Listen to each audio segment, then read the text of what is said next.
बीरबल, क्या एक तिनके के सहारे कोई नदी पार कर सकता है? जी हाँ, कर सकता है।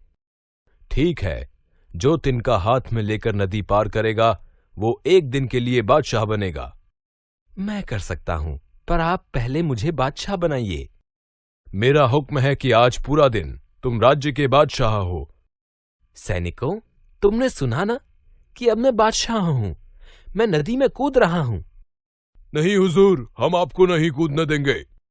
बीरबल को सैनिक पकड़ रहे हैं और वो छूटकर कूदना चाह रहा है। इतने में नदी पार नाव पहुंच गई। लो, नाव नदी के किनारे आ गई। तुम हार गए।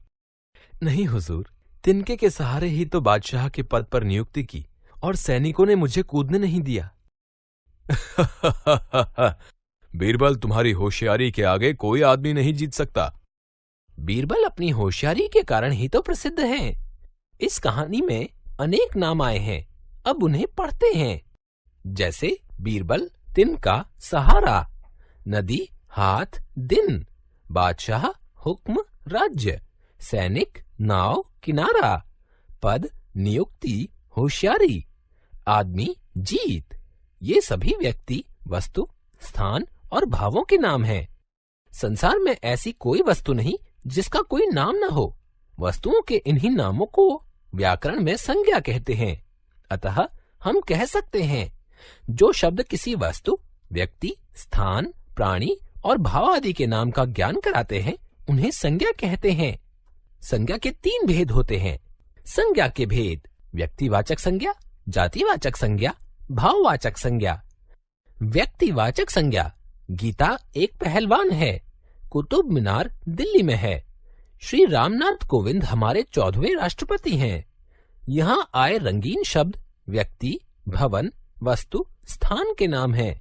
अतः हम कह सकते हैं, किसी व्यक्ति प्राणी वस्तु स्थान या पदार्थ के नाम को व्यक्तिवाचक संज्ञा कहते हैं। व्यक्तिवाचक संज्ञा के अन्य उदाहरण: व्यक्तियों के नाम मैरी कॉम, विश्वनाथन आनंद, ममता आदि। स्थानों के नाम दिल्ली, पटना, लखनऊ, गोवा आदि। खेलों के नाम हॉकी, क्रिकेट, बैडमिंटन आदि। त्योहारों के नाम दीपावली, क्रिसमस, ईद, गुरु पर्व आदि।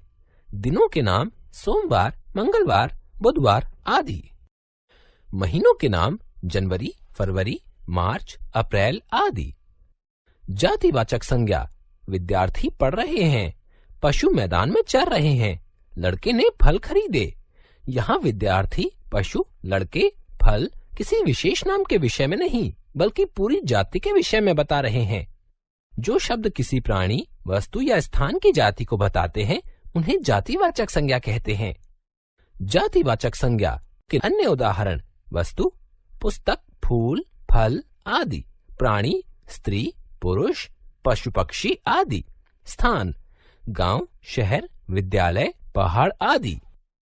भाववाचक संज्ञा: खेतों में हरियाली है, सुंदरता सबको अच्छी लगती है, जीतने से खुशी मिलती है। यहाँ हरियाली, सुंदरता, खुशी शब्द किसी भाव या गुण के नाम हैं। हम इन्हें छू नहीं सकते, केवल अनुभव कर सकते हैं। ऐसे संज्ञा शब्द भाववाचक संज्ञा कहलाते हैं। अतः हम कह सकते हैं, जो शब्द किसी भाव, गुण, दोष या अवस्था को बताते हैं उन्हें भाववाचक संज्ञा कहते हैं। भाववाचक संज्ञा के अन्य उदाहरण: मित्रता, बचपन, बुढ़ापा, स्नेह, मिठास, सजावट, अपनापन आदि।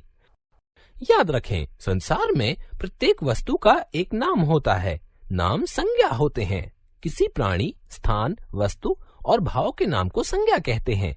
संज्ञा के 3 भेद होते हैं: व्यक्तिवाचक संज्ञा, जातिवाचक संज्ञा और भाववाचक संज्ञा।